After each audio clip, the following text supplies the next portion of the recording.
Title of today's lesson is Keep the Hand to the Plow. Once again, today's lesson, keep the hand to the plow. Now, there are many adverse and somewhat seemingly impossible obstacles we must contend with in life.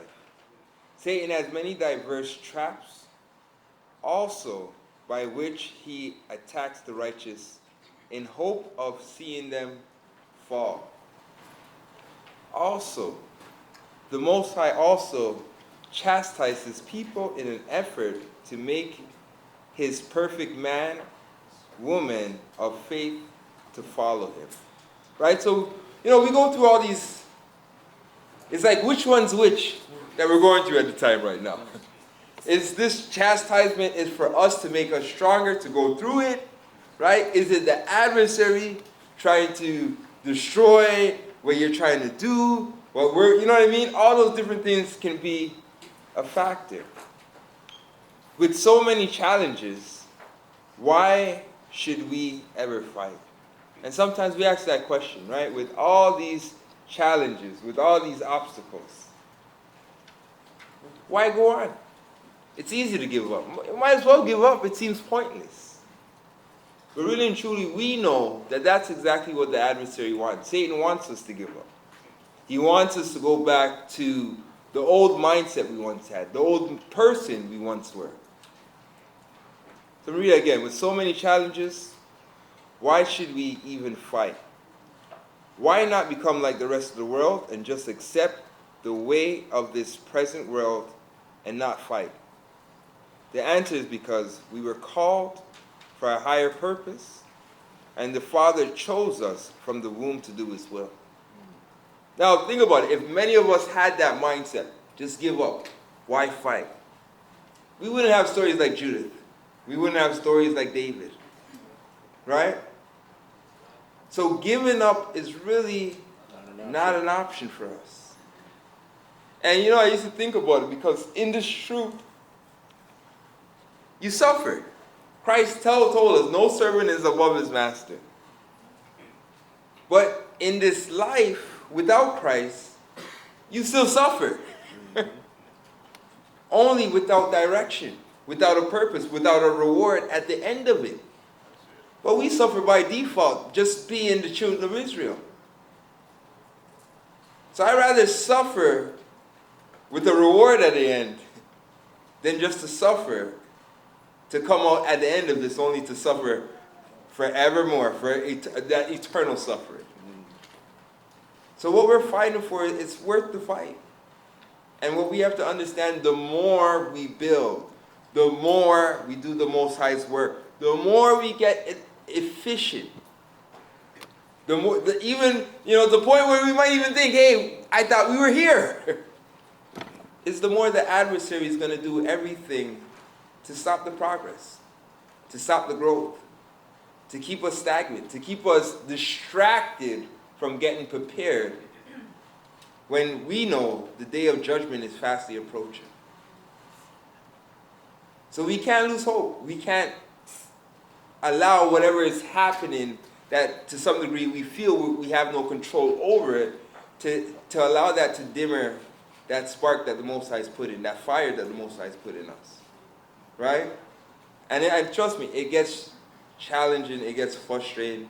You're building, it feels like the adversary is destroyed. And one of the things that I used to always play in my head, I used to say this in my head. It's actually in the book of Sirach. And sometimes I play it in my head and I'm like, okay, I don't know the answer. I think I know the answer now that I'm getting this lesson. But it says, if one builds and one tears down, what's accomplished? It's really nothing. But what's being wasted? Time, energy, right? And I used to look at that and I'm like, there's times in my life I feel like this. And it's like, what's the point? Because all that you feel is being wasted is time and energy. But after kind of going through this lesson this morning, it's a reminder that no matter what the adversary is trying to do, trying to destroy in your life, we still have to keep going. We still have to keep our hands to the plow and continue to work, continue to build. Because what else do we have? What is the alternative?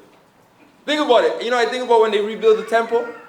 During the time when Nehemiah, Ezra, and all of them came back and they rebuilt the temple, they had these people writing letters complaining that they're building the temple, right? They had, one Persian emperor who understood Cyrus decreed it, and you had another one who came, didn't know the record, tried to stop the progress. And all of that could have been for them to give up and say, you know what, we're not doing that. But if they gave up, guess what? There wouldn't have been a temple. There wouldn't have been a temple for the Maccabees to take a stand against. There wouldn't have been a temple that would rent after the crucifixion of Christ. So we have to understand, for us giving up on the work, what we're really doing is failing those that are still yet to come. So we have to fight and build a foundation that's strong enough, that will be a rescue for all those that are still to come into the fold and learn the ways of the Most High. Right? So we have to keep fighting. We have to keep building. But let me digress. Let's get James chapter 1, verse 12. All right, family, we're going to the book of James, chapter 1. When you're there, say, "Come, please."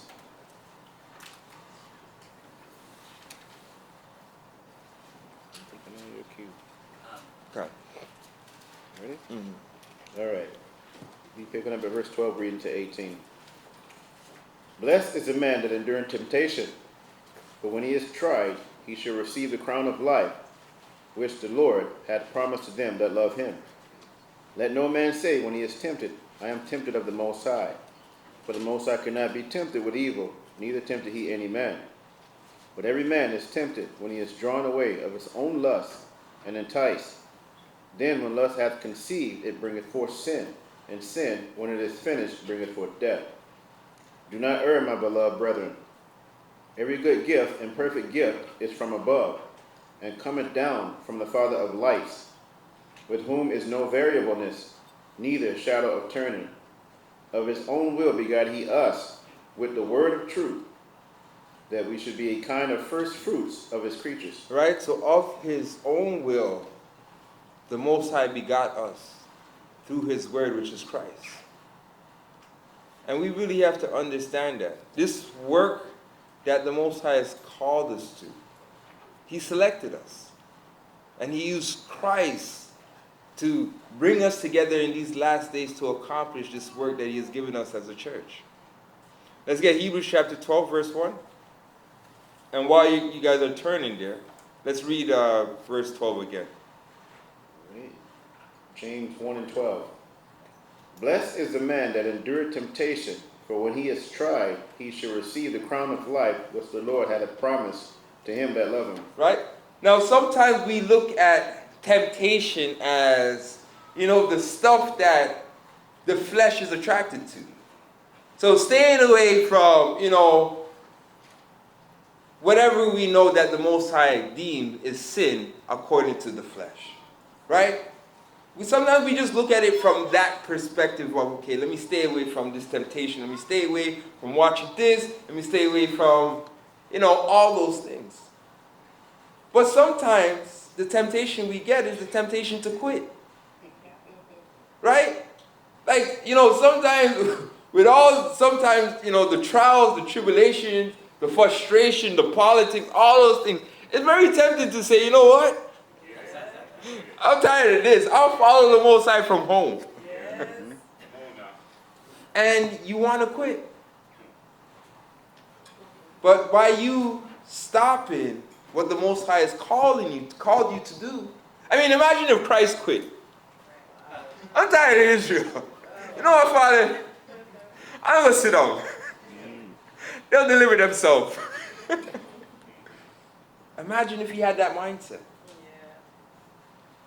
And, you know, I'm going to, like, for me, I had moments. And at times I think I still do have moments where I feel that way. And, you know, families, friends, brothers, they give you that word of encouragement. Don't give up. And, you know, I really have to consider, is that what the adversary wants me to do? Because we know that that's just part of his mindset, right? And we know that Christ told us to carry our what daily? Our burdens, our cross, right? Our cross, our burdens, we have to carry them. And at times they feel heavy and you're like, let's stop carrying them. But it's really not that easy. It's really not that easy. And then at the same time, if we do give in to that mindset, that temptation, are we those that endure to the end? So all these things, you know, my mind just been scrambling with all these mindset. But we have to understand that we have to finish this race, family. There's really no option. Let's get Hebrews chapter 12, verse 1. Hebrews chapter 12, verse number 1.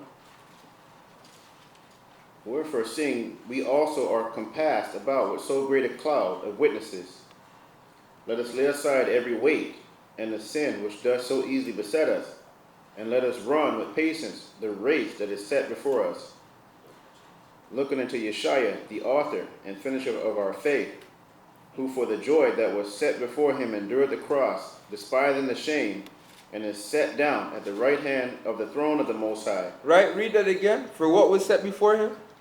Looking into Yeshua, the author and finisher of our faith, who for the joy that was set before him right? endured. For the joy that was set before him. Understanding that once he would accomplish this, all power, dominion would be given to him. Right? That, and I don't even think that was his primary focus. But all that was lost would be restored. Israel would once again have their rightful possession. Right? All the souls of the righteous that were crying from in Abraham's bosom, though, you know, the 24, the elect elders, how long, Lord? How long? Remember, Revelation tells you they were weeping before the throne. We have not found a man that was worthy to open up the books.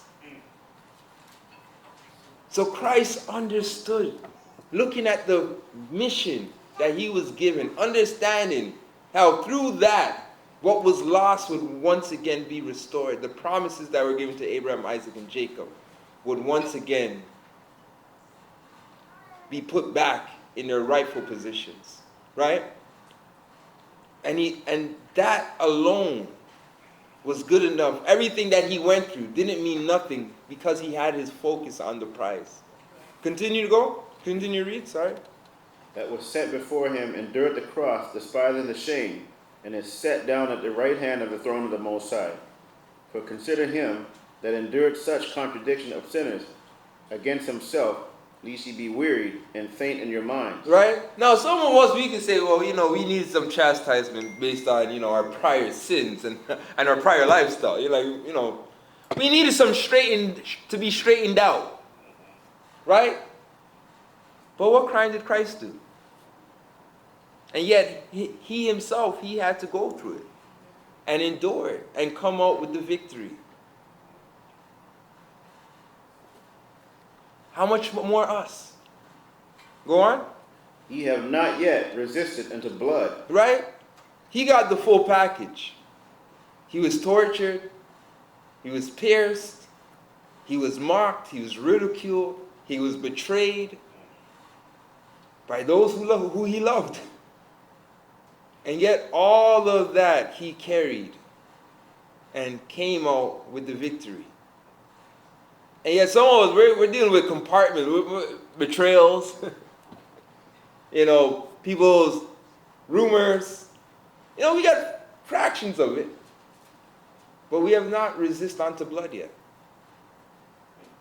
And even if that is the case, of resisting to the point of being persecuted, Christ still overcame that. So we're still without an excuse. Continue. Striving against sin. And ye have forgotten the exhortation which speaketh unto you as unto children.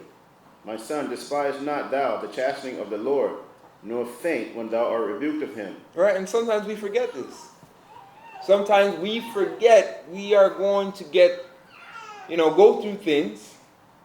A lot of times before baptism, I kind of tell everyone, I say, guys, prepare yourself for temptation, for trials. Because, some of us, we got to come out from the water, and we got to be like babies. We got to be remolded. Right? We're clay getting back into the potter's hand. He has to remold us. Because the reality is this world is really and truly what has molded us. It shaped our minds, the way we see things. Right? Our outlook, how we deal with one another. Go on. For whom the Most High loveth, he chasteneth, and scourgeth every son whom he receiveth. If ye endure chastening, the Most High dealeth with you as with sons.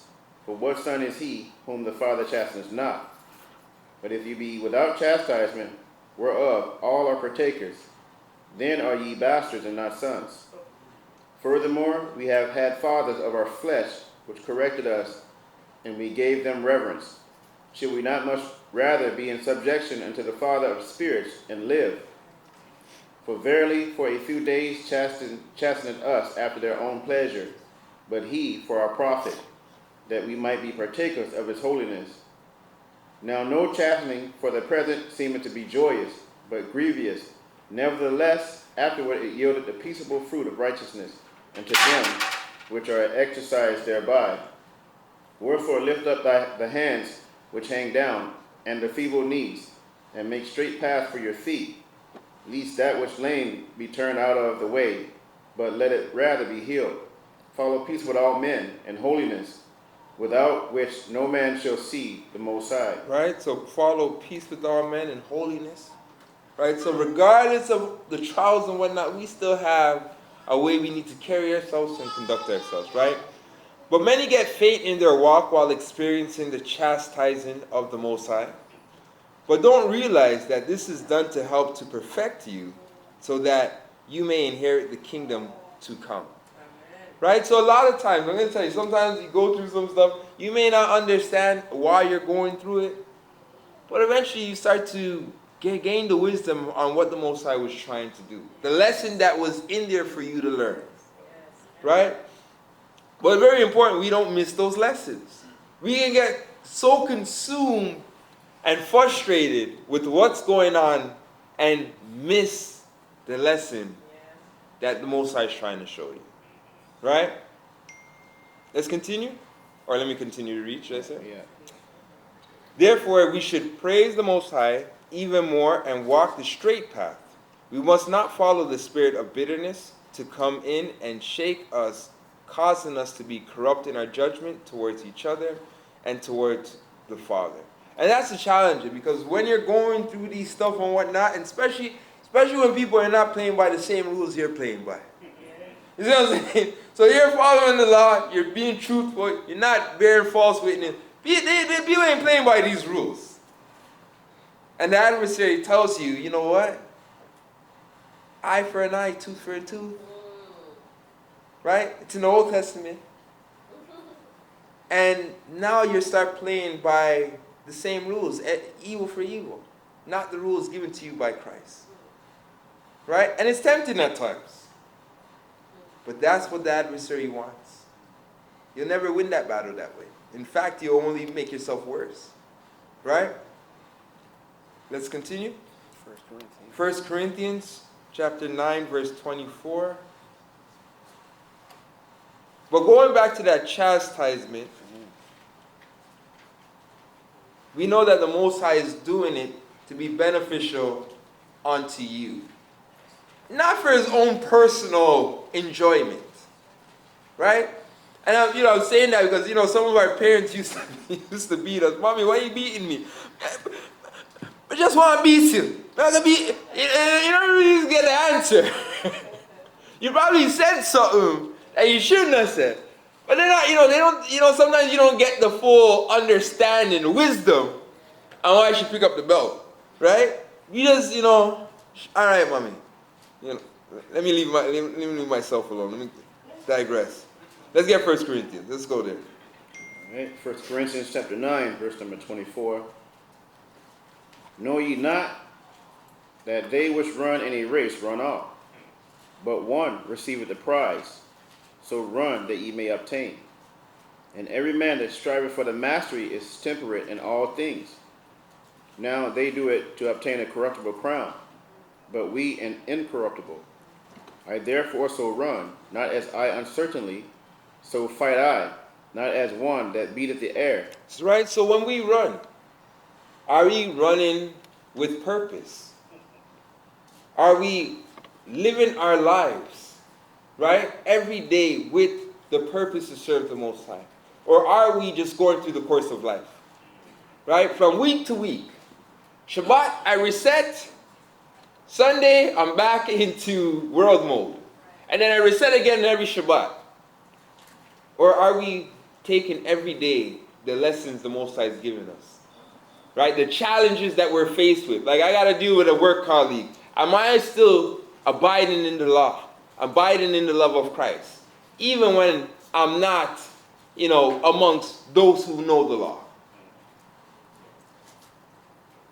And if that's not the case, then, we're pretty much playing church at that point. But are we taking the things that we're learning and applying it on a daily basis?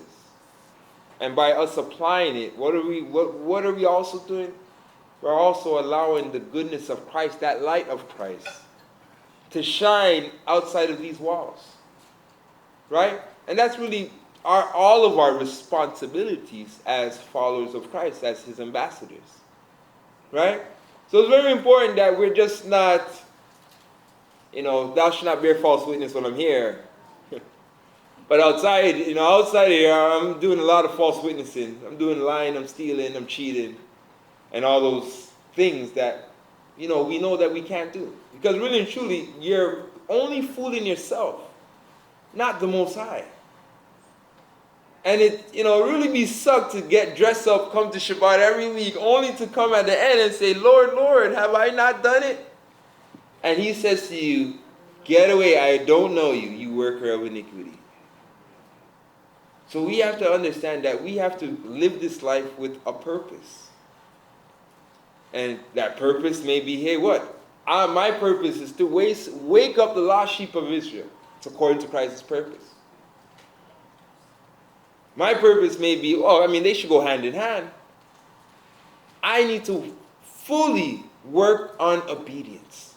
I'm focusing on that. What's hindering my obedience? I'm focused on that. Or you know what? I'm focusing on, I got a bad tongue. Let me take some time to focus on the tongue. I got a bad temper. Let me focus on it. We're doing things with purpose. Because if not, then as I said, we will just be running this race with no objective, with no goal at hand to eventually accomplish. When everyone know what that goal is, what's that goal? That's the reward. The goal is to walk as Christ. Exactly. To come out and be that perfect man as our master is, as Christ was. He is the author of our faith. We have to understand. He's the standard. We're trying, all of us are striving to meet that standard, which is Christ. If we don't have that in our mind, then really and truly we are running aimlessly. We're running without an objective. Right? So all of us, we have to understand that is the standard. That is the mark. That is what we're running after. Right? Let's continue. Verse number 27. But I keep under my body and bring it into subjection, lest that by any means, when I have preached to others, I myself should be a castaway. Right? And that's the worst part. Because you can run this course, sound good, look good while you're running. But because you're showing like for instance, you're telling everyone the purpose, but you yourself ain't focusing on the purpose. Right? You're the lost people, you need to keep the Shabbat, you need to do this, and you yourself ain't doing it. Only to be cast away at the end. That's scary to me. And you know, it'll be those ones, but we prophesied in your name, O Lord. We cast out devils. We done all these different things. Most High, do you know how much time I dedicated to, how much time I sacrificed? Yeah, you know sacrifice. You know, we like to sell the sacrifices. I sacrificed so much for you, Most High. And you know, Most High, he didn't say the same thing he said to Saul. Obedience. Right? It's all about obedience. Sacrifice or obedience is better than sacrifice. And we have to understand that that's what we're striving for. Let's continue though. Let's get Ecclesiastes. Or let me read this, right? So run the race of faith so that you get the victory and partake in the kingdom. Learn to be in control in body and spirit. As the expression goes, learn to practice what you preach so that not only do you edify others, but you yourself are edified and are kingdom ready. Right? And I think all of us got to work on, like all of us, I think we got to work on that.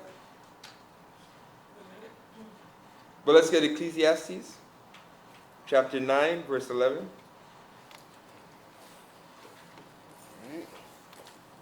We're going to the book of Ecclesiastes in the Bible. Chapter 9, we'll be reading 11 and 12 for those of you who want to write it down. Ready, Deacon? Verse number 11. I returned and saw under the sun that the race is not to the swift, nor the battle to the strong, neither yet bread to the wise, nor yet riches to men of understanding. Right? So this race that we're all running on, it's not for the swift, right? It's not for those that are strong. It's not about those who have bread, are rich. It's really not about that. Go on. Nor yet favor to men of skill, but time and chance happeneth to them all. Go on. For man also knoweth not his time, as the fishes that are taken in an evil net, and as the birds that are caught in the snare. So are the sons of men snared in an evil time, when it falleth suddenly upon them. Right? That time and chance happens to us all. And that time and chance is to come serve the Most High. Right? Many are called, few are chosen. Few open up the door and say, Most High, come on in, I need you. Come clean up this house. And because of that, it tells you, read verse 12 again. For man also knoweth not his time. Right? None of us know our time. Go on. As the fishes that are taken in an evil net, and as the birds that are caught up in the snare, so are the sons of men snared in an evil time. Right? Now, let's look at that. For those who fish, those who hunt. Because none of us know our time. And the adversary is constantly working to destroy. If we don't answer the call of the Most High, really and truly, it's like a fish, it's like casting bait to catch a fish. Just a matter of time before one bites. So, and we have to understand that. Without the Bible, without understanding the Bible in its true form, you cannot understand the snares of the devil. There's too many. He has too many traps. Think about it. You can leave, okay, let's throw out some. Let's think about some traps. All right, let's look at this. Child's born. Let's start from a child's born, right? What are the traps they got there waiting for him? Vaccines. Right? You escape the vaccines now. You grow up. You got to go to school. What are the traps they got at school? More vaccines. And it's not even more vaccines, it's the ideology. It's the programming now. So now they got the traps of the programming, right? You leave off of that, you start to see it for a conspiracy theory, right? Well, the days of the week, the holidays. It's just so many different obstacles that without the Bible, you'll jump over one only to land in another one, right? It's your choice, yeah. Satan has it's like a game, well, I won't go that far. I mean, when you're judge, it gets that far. But, it's choose what you want to be destroyed by. Choose your poison, right? And we can see that through the different forms of sin he puts out there for a man to indulge in the flesh. That's just on, the surface. But under that, there's sub-departments, right? You can start off with the life of, pleasing the flesh only to come out at the end being part of the alphabet group. Let me stop though. What I'm saying is that Satan has a lot of tricks, and if we're not careful, we're not in the Word and in the grace of the Most High, we will fall into them, right? Let me read the commentary. Being that you have no true power over your life, and that judgment is unavoidable, run the race with endurance, understanding you could be taken from this earth tomorrow. And that's what all of us have to understand, right? At least if we're taken, we can say we were taken operating under the Most High's hedge of protection. We've done enough. I mean, we can never do enough for the Most High. But I understand that the last thing I did was serving the Most High and giving Him honor and giving Him praise. Right? That's, if we can choose, that's how I want to go out. No, let me rephrase that. I want to make it to Christ comes. Let me digress. I want to make it to Christ comes. But I'm saying, if I had to take a stand and my life was on the line, that's how I would like to stand in with the Most High. Because we see that those who stood with the Most High, they have a memorial. Their name has been read throughout the ages in His Word. Right? Think about all the people who died as taking a stand for righteousness. We can read about them. Right? The Most High definitely did honor them. And I'm saying if, God forbid, that's the stand I would want to take. If I had no choice. Let's get Hebrews chapter 11, verse 32. All right. Going back to the book of Hebrews, chapter 11. We read in 32 down to 40. Yeah. All right. Hebrews 11 and 32. And what shall I say more? More say, rather. For the time will fail me to tell of Gideon, and of Barak, and of Samson, and of Jephthah, of David also, and Samuel, and of the prophets, who through faith subdued kingdoms, wrought righteousness, obtained promises, stopped the mouths of lions, quenched the violence of fire, escaped the edge of the sword, out of weakness were made strong. Right? So these men, they weren't mighty, they weren't the renowned, but these were weak men who the Most High was able through their faith to make them strong. But all these men had rough times before the Most High exalted them. David was running from Saul for a very long time before the Most High exalted him. Right? Samson. I mean, all these guys, we can go through their story and realize that they were either the least in Israel and the Most High used them to bring salvation, to deliverance. Or, in some cases, they were the least in Israel. They went through a lot of difficulties, hardship, and at the end, the Most High exalted them to use them for His purpose. But all these men, they had to carry their burdens. There was no giving up for them. Right? Go on. Wax valiant and fight. Turn to flight the armies of the aliens. Women received their dead raised to life again, and others were tortured, not accepting deliverance, that they might obtain a better resurrection. Others were tortured, not accepting deliverance. And this is what I just talking about. Because the deliverance, in some cases, for them to be delivered, they would have to renounce the Most High. They would have to give up on the Most High. Like I think about Eliezer, right? During the time of the Greek Empire. They told him to save his life, guess what? Because they wanted everybody to eat the pork. They said, here what? Eat whatever you like. Just give the impression that you're eating pork. And most of us would be like, okay. But he understood. He's like, no, I'm setting the wrong. My name will be tarnished because I set the wrong example. I'd rather die honoring the law of the Most High than to save my soul.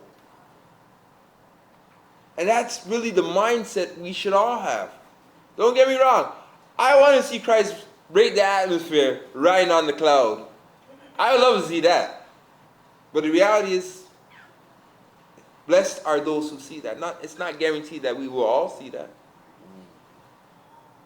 But I looking at the stories, or me looking at the stories, David, all those before me, understand that even in death, we're not separated from the goodness of the Most High.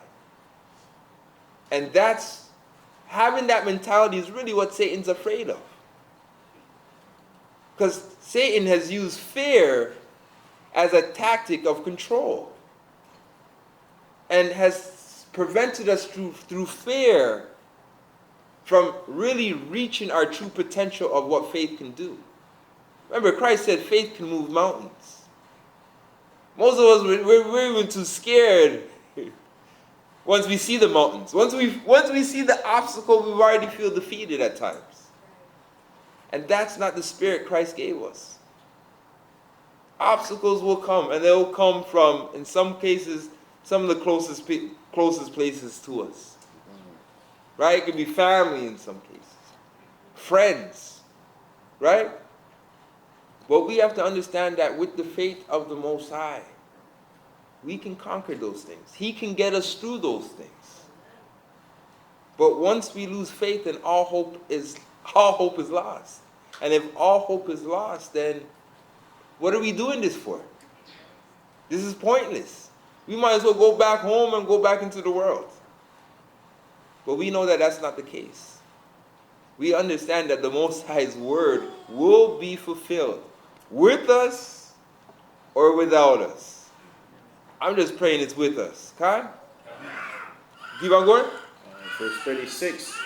And others had trial of cruel mockings and scourgings, yea, moreover, of bonds and imprisonment. Right? Some of them had to go into prison for years. And we're going to look at a few of those stories. Go on. They were stoned, they were sawn asunder. Right? Who was sawn asunder? Who? Isaiah. And how close was Isaiah to the Most High? He was pretty close to the Most High. He's definitely one of those top prophets that was close to the Most High. And yet, who sawed him in half? Right? Manasseh did. The king of Israel did. And did he know Manasseh was going to kill him? But how did he deal with Manasseh? He still loved him.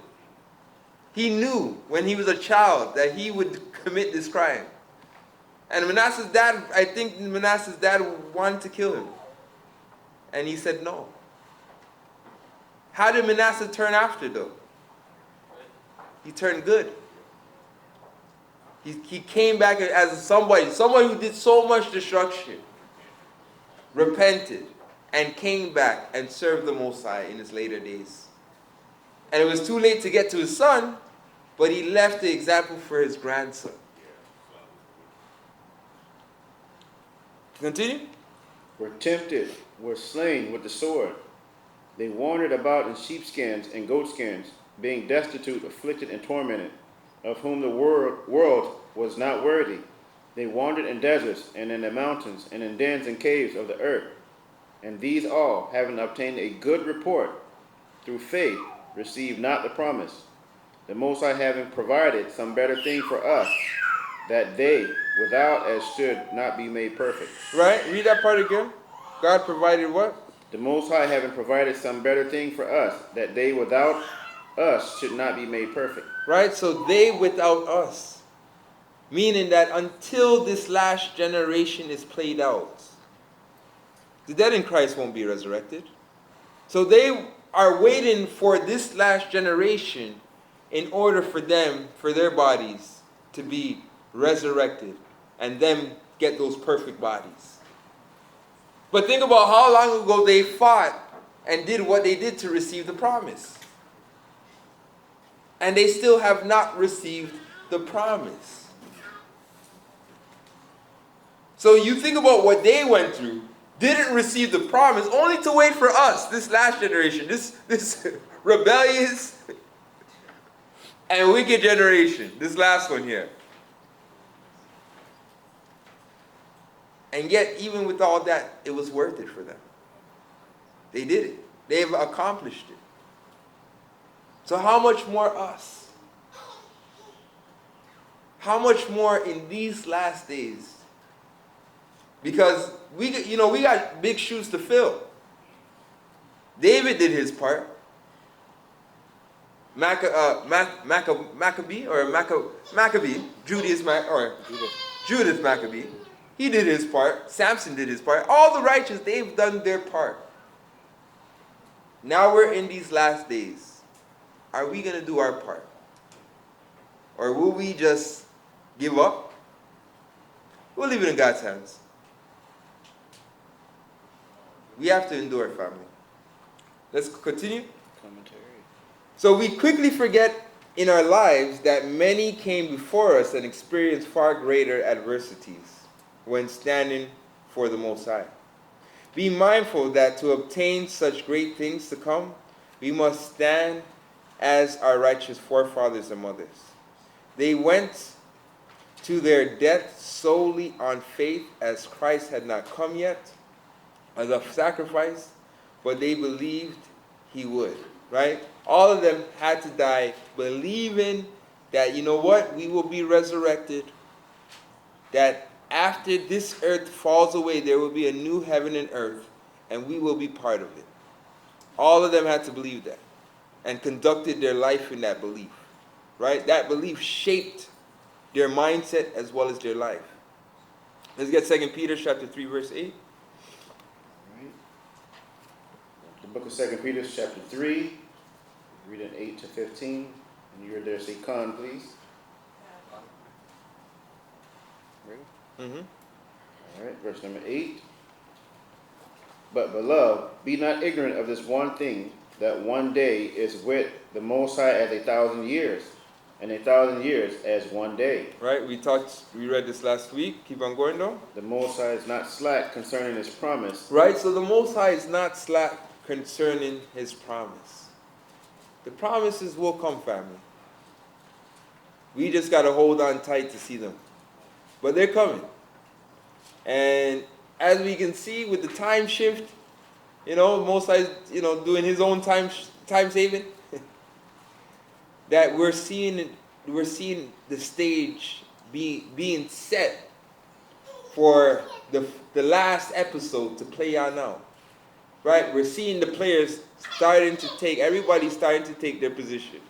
Iran setting up. They're already starting the friction between the Islamic world and the Zionist world. All these things we can read in the scriptures. Right? So the stage is being set. All the nations right now are becoming divided on this one, thing going on between the Muslim world and the Zionist party. But eventually, what's going to happen? They're all going to be led into that valley of Jehoshaphat, only to be judged by Christ. So, it's happening. It's playing out. We just have to hold on a little bit tight. Right? Go on.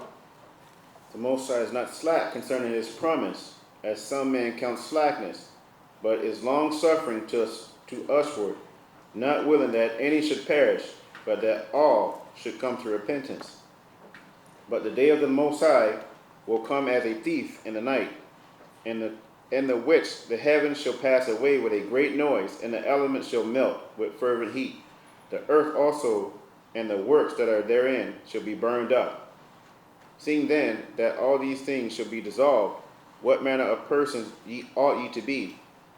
All holy and be holy in all conversation and in godliness, looking for and hasting until the coming of the day of the Most High, wherein the heavens being on fire shall be dissolved, and the elements shall melt with fervent heat.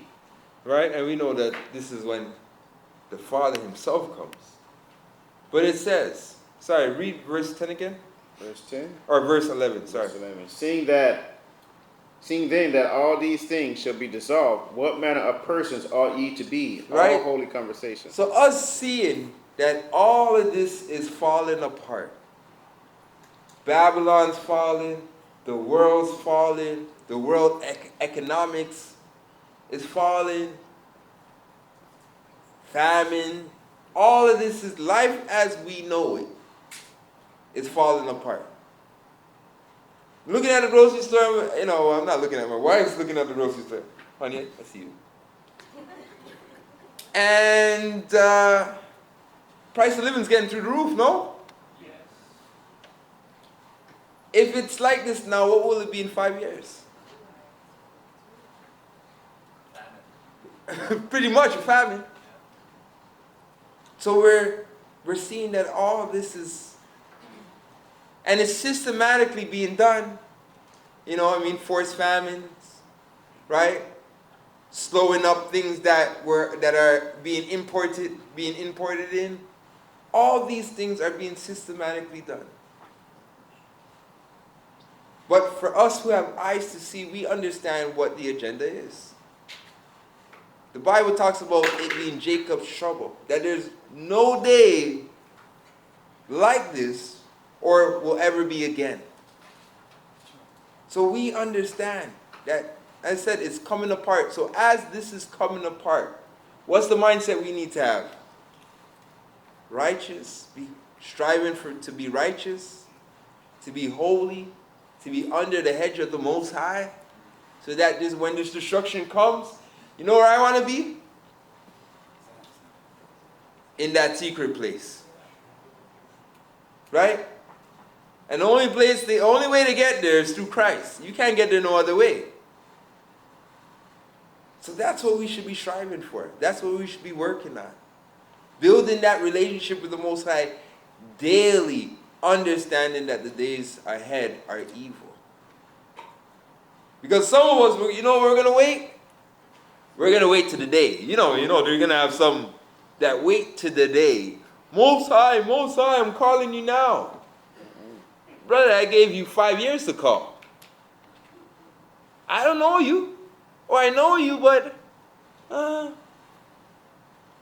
angels, spirit, do we have any joy in him? No. It's grievous to be in him, Most High. He grieves me. The report that I have on this brother or this sister,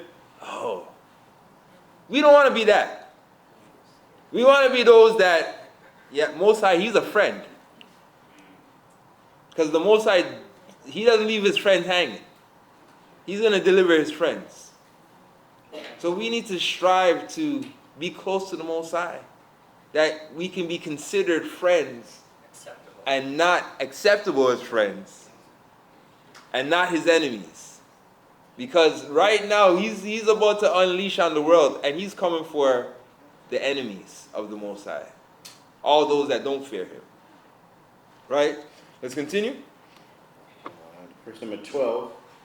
Looking for and hastening unto the coming of the day of the Most High, wherein the heavens being on fire shall be dissolved, and the elements shall melt with fervent heat. Nevertheless, we, according to this promise, look for new heavens and a new earth wherein dwelleth righteousness. Right? So us, we're looking for this. We can't wait till this is over. Go on. Wherefore, beloved, seeing that ye look for such things, be diligent, that ye may be found of him in peace, without spot and blameless. Without spot and blameless. Without sin. Right? To the point where our mind does not condemn us. Because if Christ was supposed to come back today, a lot of us, our minds would condemn us. We would, instead of being the first at the line, we'll say, hold on, what should I go in front of me, please? Telling you guys, I'm just waiting here, I'm waiting for somebody. Everyone go before me. Because we're afraid of what we know. What we have not cleaned up. The thing that constantly stains our garments. We're afraid of that. And this is what this period of grace was given us to us, for us to overcome that. So that we can go boldly. Like Christ is like, Christ, no. Sorry guys. Give him with confidence. Rather than with shame-face. Oh, I hope he doesn't see me.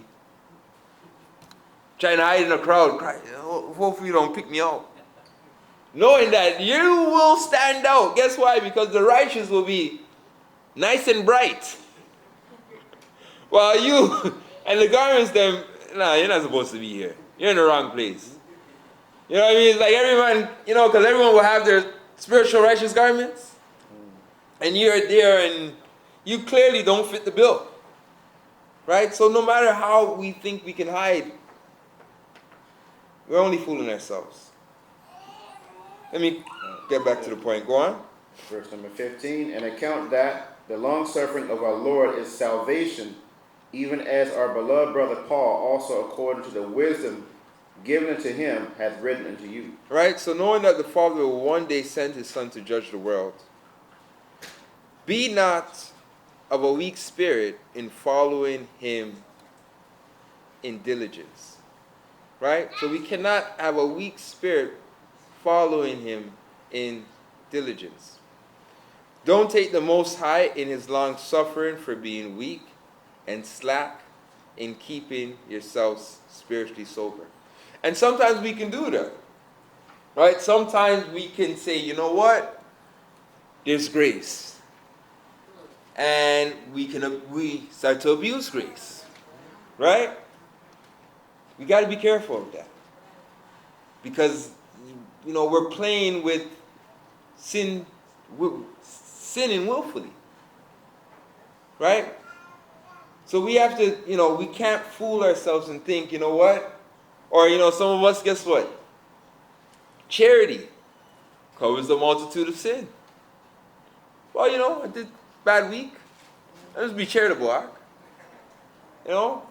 Thinking that we can pacify the Most High through our good works. Doesn't work like that. The Most High will examine our hearts and see who we really are. Right? So we can't allow the adversary to put these things in our head, to fool us, thinking, I got more time. The Most High is good. He'll forgive me of my goodness. Or better yet, another, look how much I've done for the Most High. We cannot have that mindset. Because the Most High is not like man, where we can buy him or pacify him. And we have to understand the same way how he's merciful, it's the same way also that he can bring his wrath. The Most High is balanced. Let's continue though. Let's get Ecclesiastes chapter 4, verse 9.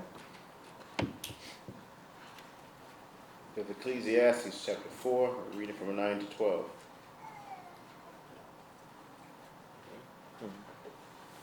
Verse number 9.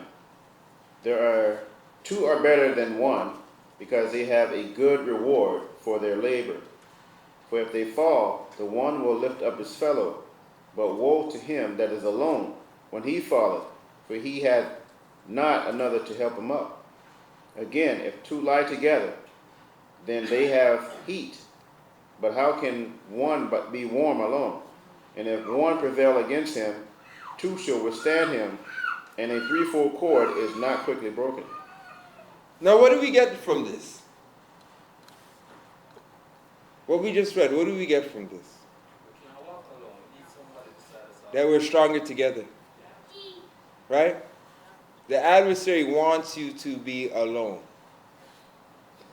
And we have to understand this is where unity is important. Right? And I just think, if two or more, Christ is in the midst. What do you do with 100? What do you do with 1,000? It's a very scary thing. And when you look at it from a nation, and and pretty much what the enemy has done. The enemy has done everything to keep us divided. Understanding that our real strength is our obedience towards the Most High and being together. That is our strength. They understand this. And that's why in every scenario, they have done everything to keep us separated. From the inner cities, from countries, from all these different things, like inner cities. Depending on where you live, determines what team you play for, what gang you're involved in. So they've used gangs to keep young men divided. Bloods, Crips, right? I live here, I live there, right? Let's look at the islands. We take pride in whatever island we come from, right? Let's use those that are on the other side of the world. You come from Africa, people from Africa will look at some of us from the islands and be like, are you one of us? Right? But then on the flip side, is that me? But then on the flip side, we will do the same to them. And be like, is that one of us? Probably is. Right? But let's continue. Let's get Proverbs chapter 24, verse 15. So being divided, let me read it. So it is especially important to note a key element in following the Most High is the unity of the body. So when we follow the Most High individually as well as collectively, there is no, I'm not with that brother or I'm not with that sister. Because the Bible tells us that those who say they're of the Most High but hate their brother, they are what? They're lying. You cannot have the Most High in your heart and yet hate your brother. So it's really against the foundation of what Christ is building. It's really against the Most High. So we have to understand, keeping our hand, part of doing the work is building unity amongst us. That's part of the work. So, which brings me to another point. So, we got to sometimes plow work to just keep that unity, because without the unity, the Spirit can't work amongst us, right? But then you have some who will try to destroy the unity. Who are they? They're against the work. They're not, think about it. If part of our calling is to build the fallen tabernacles of David, gather the outskirts of Israel, right? Bring back the unity of those who want to serve the Most High, as well as from a nation perspective, the unity that we've lost, right? And those that want to keep things, or keep to keep the unity from happening, they're really against the work of the Most High. They're against Christ. They're actually enemies of Christ. And we have to understand it and see that for what it is. Because sometimes we operate in that spirit. A scenario may happen, an offense may happen. We operate in that spirit and we don't understand that now we're being used by the adversary unknowingly to fight against the Most High's work. We really have to understand this game so that we're not taken advantage of. Because really and truly, we have two people giving directions. And it really should be one. which is the Most High. But Satan is always trying to interject thoughts into our minds. And we have not reached to the point where we can fully cast out every imagination. That's what we need to be striving for. But some of us, we struggle with that. So I'm being, Satan, I'm being persecuted for something. My mind is thinking, this is wrong, this is that, this is that. And now I'm thinking to myself, you know what? Why am I coming back here? And it's tempting to bite that. But you got to cast out that imagination. Because it's Satan putting that in your head. But very few are able to do that. And because they're unable to do that, eventually they give into that voice. But we have to understand that it's really the adversary trying to pull us away from the hedge of the Most High. Being by myself is not an option. Right? Especially now in these last days. They're about to turn on the whole light switch. They're about to turn off the light switch in society. Famines, grid lockdowns, people looting, people shooting. They rhyme, so I figure I slipped that in. But you're gonna have all of that. And the last thing I want to do is be pinned down in my house by myself. Because guess what? The rations can only go so far. Me and my wife, we can only protect maybe 2 entrances. But eventually I'm going to need a team. And people of like mind that we can operate together. And if I have that, that's really just the physical stuff. If I have that, people of like mind who fear the Most High, then you know what else we have? We have that Spirit working, operating and leading us. And without that, we are lost. Right? Because the book Wisdom of Solomon tells us is that it's really the Holy Spirit who makes us friends with the Most High. So that's why we need each other. The Bible tells us, gather yourself together, nation not desired, before the decree passes. So me saying to myself, you know what?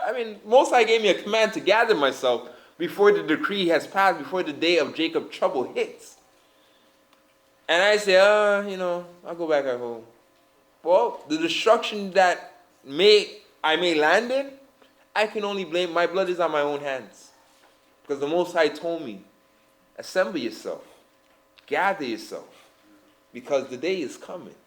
And as we can see, brothers and sisters, it is fastly approaching. Right? Let's continue. So it is especially important to note a key element in following the Most High is unity of the body. When you are down, yeah, I'm ready. Right. When you are down, another can help motivate to push you forward. And this is another key thing, right? There's times we're going to be down on this walk. There's times where we're going to be, as I said, tempted to, I had enough. But this is why we need one another, because we need that encouragement. Everybody, I believe, needs encouragement. Sometimes we just need guidance and wisdom. Sometimes, like for me, I'll be like, I always replay this in my head, lean not on that. I have a good idea, or I have a way I want to go about something. And I'll be like, well, the Bible says, lean not on thy own understanding. You know what I mean? Even though my idea sounds good, I feel like it's coming from the right place. I know it may be, I got all these thoughts going on in my head. And I'll call a friend. I'll call somebody who's going to tell me what it is and how they look at it. And sometimes I call that person and be like, you know what, Deacon, I was thinking the same thing. I'm like, all right.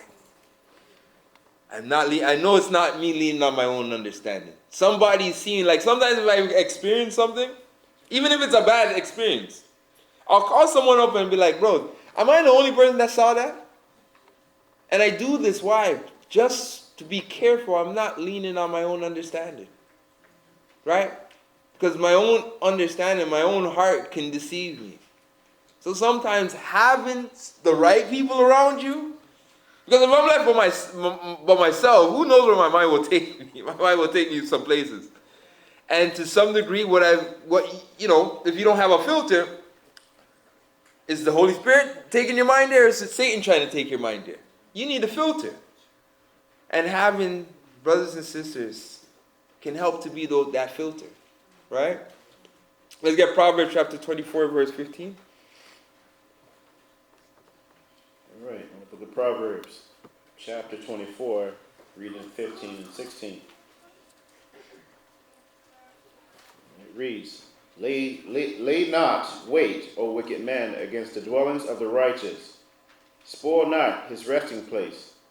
For a just man falleth 7 times, and rises up again, but the wicked shall not fall into mischief. Right? So the just, we will fall at times. We will go through challenges at times. But I'm going to tell you a secret, a tip. That we have to understand that all things work out to the goodness of the Most High. Am I quoting it right? Amen. All things. All things. So, it took me a while to understand this. Well, I'll use Christ. When Christ died, right? I'm pretty sure the apostles and all those that were following him, it was a bad thing. The Messiah just died. All is lost. Only to find out that he had to die. It was actually the best thing for the nation. You see what I'm saying? There's sometimes going through challenges and whatnot. As I said, you may not understand it at the time. But we have to understand that the Most High can take a bad scenario and turn it to something that will be beneficial to you. You see what I'm saying? Story of Judith. Bad scenario. They trusted the Most High. At the end of the scenario, it turned into everybody got rich. Because they had so much spoil. I mean, think about the armies they had. So we have to understand that sometimes a bad scenario, it may look bad, it may business venture, it may look like it's not working beneficial to us. We have to understand that as long as we are in the good grace of the Most High, what may seem bad may be working out for your favor. Right? And we're going to look at some of those stories. But let's continue. Let's get Jasher chapter 5. Let's get 6 to 11. All right, family, we're going into the book of Jasher now. Chapter 5, we're reading verse number 6 down to 11. And after the lapse of many years, in the 418th year of the life of Noah, when all those men who followed the Lord had died away from amongst the sons of men, and only Methuselah was then left, the Most High said unto Noah and Methuselah, saying, Speak ye and proclaim to the sons of men, saying, Thus said the Most High, Return from your evil ways and forsake your works, and the Most High will repent of the evil that he declared to do to you, so that it shall not come to pass. For thus said the Most High, Behold, I will give you a period of 120 years.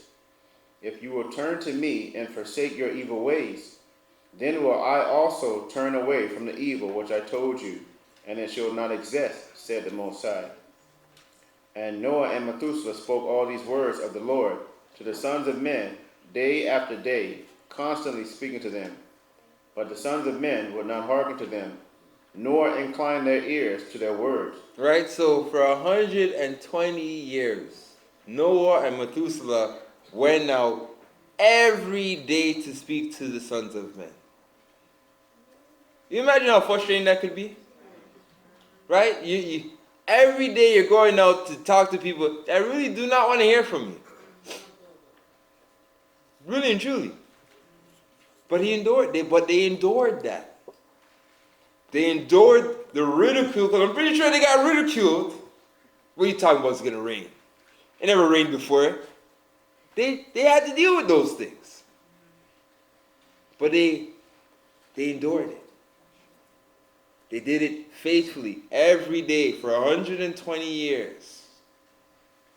I'm thinking to myself, you know what? It would have been tempted to be like, it's only me and you. We're the only two left. But you know what? Better we go home. These guys ain't listening. Let's go home. All the righteous, Most High just take, you know what? You might as well just take us too as well. Because there's no more righteous men left. But they held firm. They kept on every day going out there, prophesying, plowing, doing the work. Eventually it came to pass. Right? Methuselah, Most High said, okay, your time's up. We'll take you. You're coming where your father is, or Abraham's bosom. And then Noah was really alone. But Noah had to keep strong. He had to endure. He had to be an example also for his children. And all of them made it on the ark to come on the other side. And then when he came on the other side, guess what? Guess what was waiting for him? What was waiting for Noah on the other side? More work. More work, right? Because now he has to re-establish the earth. But he stuck to the plow. And he did that faithfully. How long did he live? How long did Noah live? We'll say about 900 and something years. He lived up there. Someone do a quick Google, right? But he lived up there. And he plowed during his lifespan. Right? How much? 950. Oh, he's up there. He's 9. Right? So, what's our excuse? If he 100, anybody got 120 something years of faithful service? Right? Really and truly, we got a big debt to pay. And that's how I look at it. Right? I'm looking at, I need to fill up that spiritual vault, or that where Christ says moth and robbers can't rob. Mm-hmm. Spiritual treasure. We need to build up our spiritual bank accounts, and with some work and whatnot, right? Because some of us are not ready to retire yet. Or that retirement will not look too calmly, too beautiful, right? But let me digress. Go on.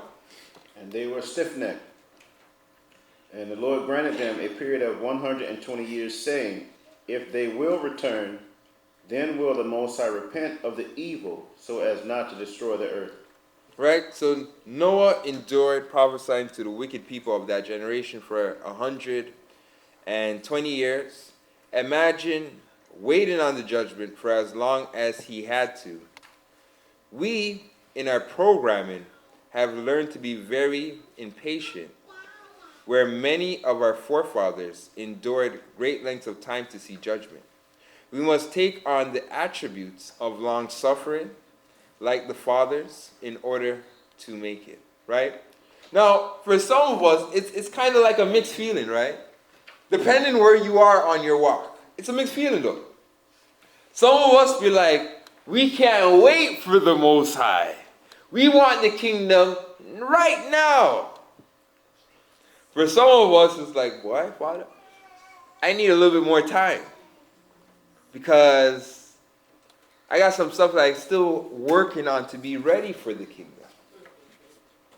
So you got to really examine yourself and careful what you wish for. You see what I'm saying? I'm like, I'm in the middle at times.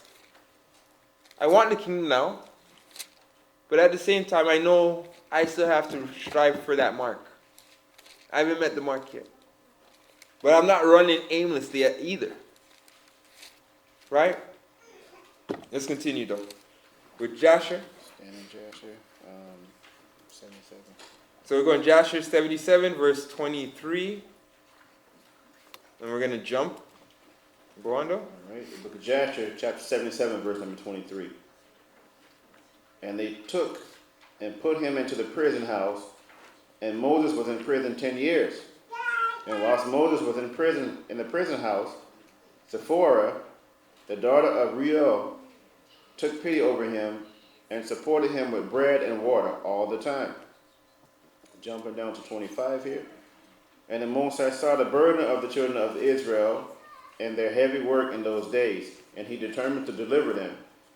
And Moses, the son of Amram, was still confined in a dungeon in those days, in the house of Reuel the Midianite.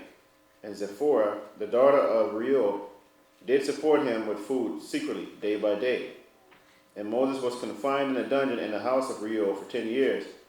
And at the end of 10 years, which was the first year of the reign of Pharaoh over Egypt in the place of his father, Zipporah said to her father Reuel, no person requires or seeks after the Hebrew man, whom thou didst bind in prison for 10 years.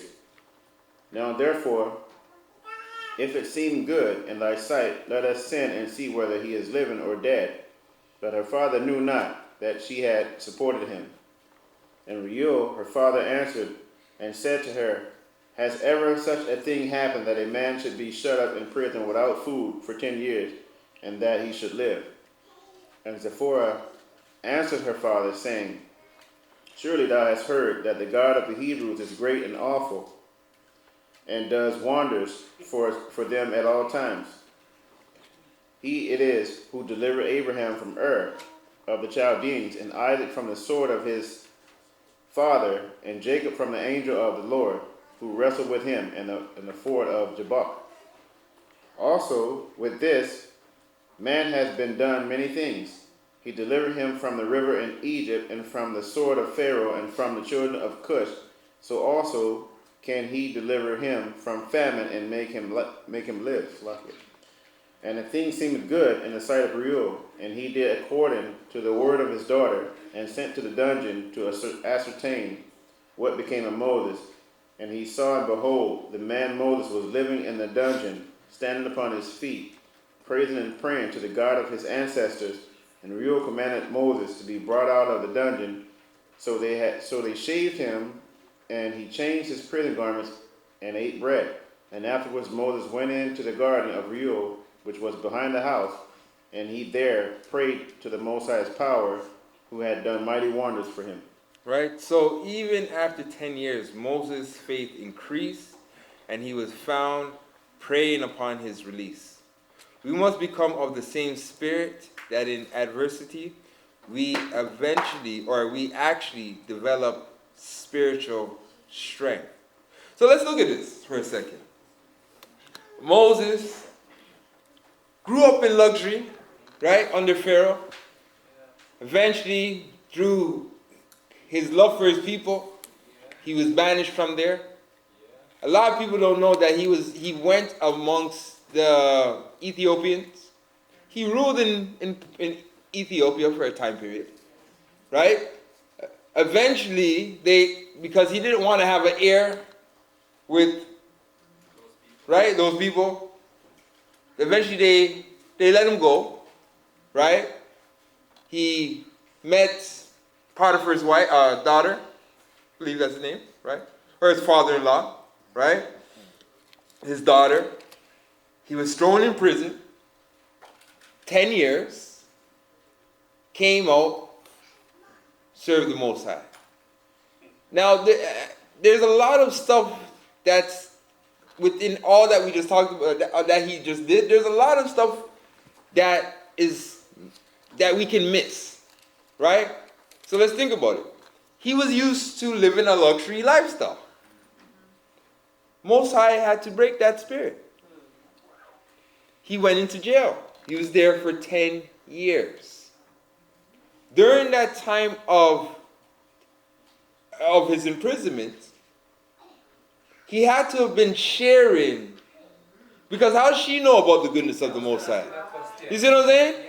So he was sharing the stories he knew growing up. Right? Because he never really grew up but he knew the stories of his people. He was evangelizing to her. And through him evangelizing through her, eventually she believed herself. And through that, because remember who controls the heart? The Most High. So the Most High was pricking her heart to have pity on Moses. You know what? I'm going to feed him. I'm going to send him some food. My father doesn't need to know I'm sending him some food. So let's look at this for a second. Let's examine this. In a scenario where to most people they would feel like the Most High left them and abandoned them, Moses understood that the Most High is still with him. Right? He stayed, he had faith that the Most High would one day deliver him. But what he may not understood at the time was really and truly what the Most High was doing was remolding him. He needed 10 years to be remolded. And at the end of it, his faith was on high. All right, Moses. Because after, when you continue to read that part of the story, he went into the back, he found that same staff, he took out the staff, and a couple of days later, all right, Moses, I need to go free the people. He was now ready for the work. But he first had to get remolded. And the Most High used adversity to mold him. And that's what we have to understand, that it has all going through that process, the Most High has a purpose. And it leaves us to the point where we trust him more, and we realize that with him all things are possible. But we all have to be broken. Our mind has to be broken because the thing we've been trained to trust in the things of this world, the money, what I can do for myself, my own strength, my own might. Most High has to break all of us from that mindset. But if you notice, when Moses went to jail, he still kept the plow. And you see that with all the apostles. Tell me an apostle that never went, all the apostles when they went to jail, they were just converting people. They got so bad they had to put John on an island. There's no one here for you to convert. So we have to understand, because we will be faced, some of us, God forbid, some of us will be faced with similar circumstances. And we have to understand that even in times like that, we still have to have our hands on the plow. Because some of us will be sent to kings and governors to bear witness to them. Your kingdom's coming down. Our God is returning. Some of us may be just sent to them just to do that. Some of us, Revelation chapter 2 and 9 says, Satan, or the devil, shall cast you into prisons for 10 days and try. Some of us will have to go through that. But we have to understand that in those predicaments, just like Moses, the Most High has not abandoned us. Right? He has not forsaken us. We might be in there just to start converting some souls in there. There's some believers that went in there and are enduring the 10 days, and we got to give them some encouragement to get them out. First, spiritually out of that mental prison, and then physically out of that prison. Right? Who else went to prison though? Peter? Saul. Joseph. All right, we got a few. Let me narrow this down. Let's narrow this down.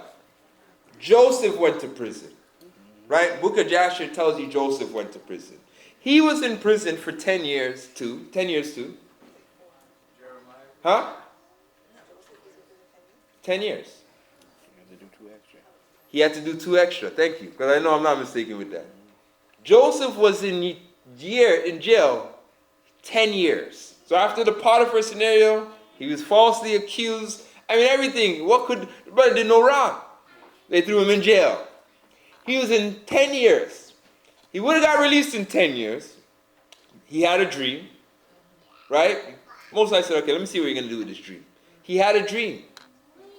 The dream was which one of the king's servants would be released and which one would be killed.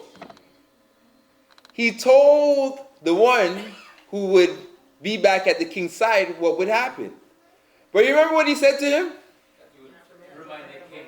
To remind the king. Yeah, that's Right? So what did he do? He didn't. No, the king, the man forgot. But what did Joseph do? He didn't put his trust in the Most High. And because he didn't put his trust in the Most High said, here what? You need 2 more years. 2 more years for you to learn this lesson. That don't put your trust in man. Put your trust in me. And once you got that, all right, Joseph, I got Egypt ready for you to run. You're ready for the work now. I can use you.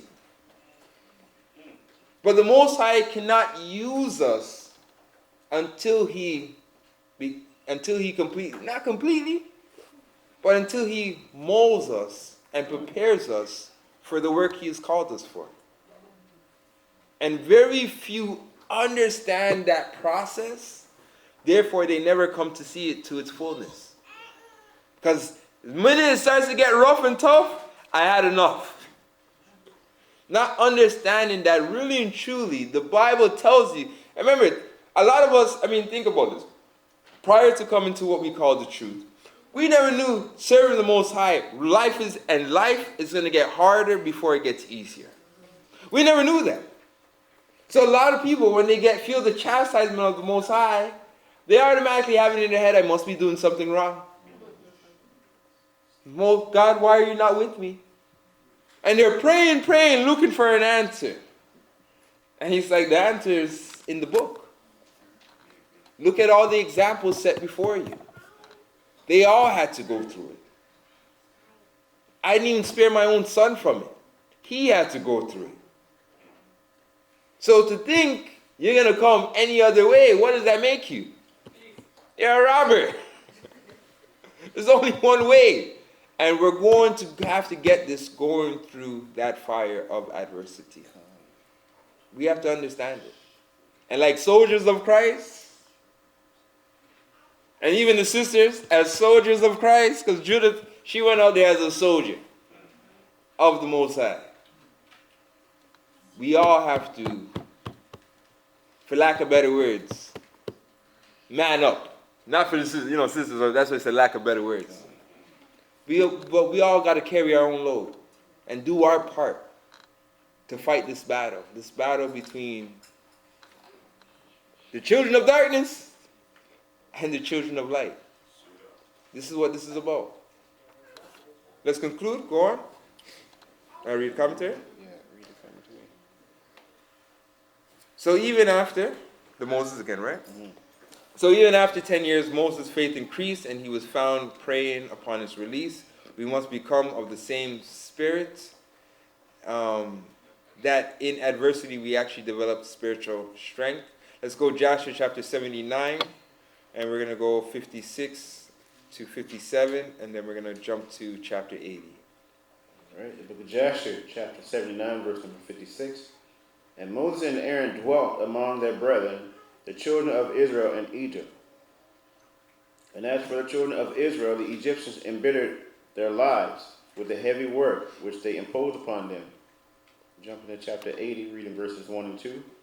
And at the end of 2 years, the Most High again sent Moses to Pharaoh to bring forth the children of Israel and to send them out of the land of Egypt. And Moses went and came to the house of Pharaoh, and he spoke to him the words of the Most High who had sent him. And Pharaoh would not hearken to the voice of the Most High, and the Most High roused his might in Egypt upon Pharaoh and his subjects. And the Most High smote Pharaoh and his people with very great and sore plagues.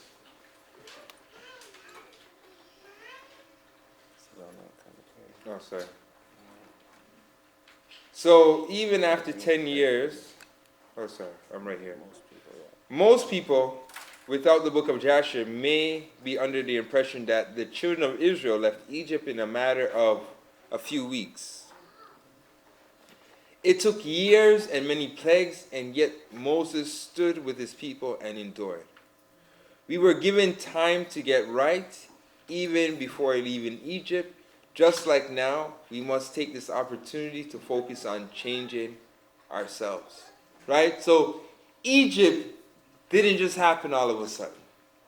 This happened over years of Moses going to the Most High, a plague hitting the place. People had to endure, had to wait, had to work on themselves to get ready for the journey ahead, right? And many of them, I mean, to some degree, many of them, 100 and, they did a total of 200 and something years of slavery. It wasn't the total 400, right? But let's just say 100 years of enslavement. What does that do to the mind? So even all of that mentality had to be changed before they would leave. But even though they had that time to prepare, and that time of grace to get their mind ready for the journey ahead, what happened to many of them? They still brought it out there. And that's something, we're going to see in our generation as well. Even though Christ and the Most High has given us this time of grace to work on these things, to reach that mark. Many of us, we're going to bring the stuff that we learned in Egypt and we're going to bring it out there in the wilderness, only to be judged and destroyed. So we can't take this time that Christ has given us, this period of grace, to not really master long-suffering, patience, endurance, love, looking forward at the promise and the blessing to come, rather than allowing what's happening right now to define your reality. Because at times, when we look at what's going on right now, it's hopeless. It can seem hopeless. I can't even buy food, water, everything, everything now feels like they're trying to put, nanotechnology in. What's left? Right? They got stuff they got lasers falling from heaven now. It can look hopeless at times. But we understand, because we have the playbook, what's waiting at the end of this race. And even that we can't even fully comprehend. Right? When you read Ezekiel and you see the living waters leaving from the kingdom, from the temple, and going throughout and healing the whole earth. A tree that bears new leaf and new fruit every month. Some of these things we cannot even fathom. But we know and trust that this will come to pass. Let's continue though. Let's get Hebrews. All right, we're going to Hebrews chapter 11. We're reading 24 down to 27. You ready? Yep. Verse number 24. By faith, Moses, when he was come to years, refused to be called the son of Pharaoh's daughter, choosing rather to suffer affliction with the people of the Most High than to enjoy the pleasures of sin for a season. Right? Look at that. So by faith, Moses was able to see the bigger picture, to put on the scale what's more important. Yeah, I can live it up in Egypt right now for a season. Season's real short. I can do it for a season and enjoy luxury now. Or I can suffer with my brethren and enjoy luxury forever. When you look at it from that perspective, you're like, it's not even really a choice. It's a simple choice. Suffer now, reign forever. Enjoy a piece of the cake, because you ain't get, it's the Roman Empire, guys. You ain't getting much of it. Get a piece of the pie now, enjoy it for a season, only to suffer for eternity at the end. Right? Even the Bible says, what is it for a man to gain the world and lose his soul? So you can even gain this whole world, only at the end of it to have your soul torment for the rest of eternity. So and then when we look at what this world, they don't even make stuff how they used to.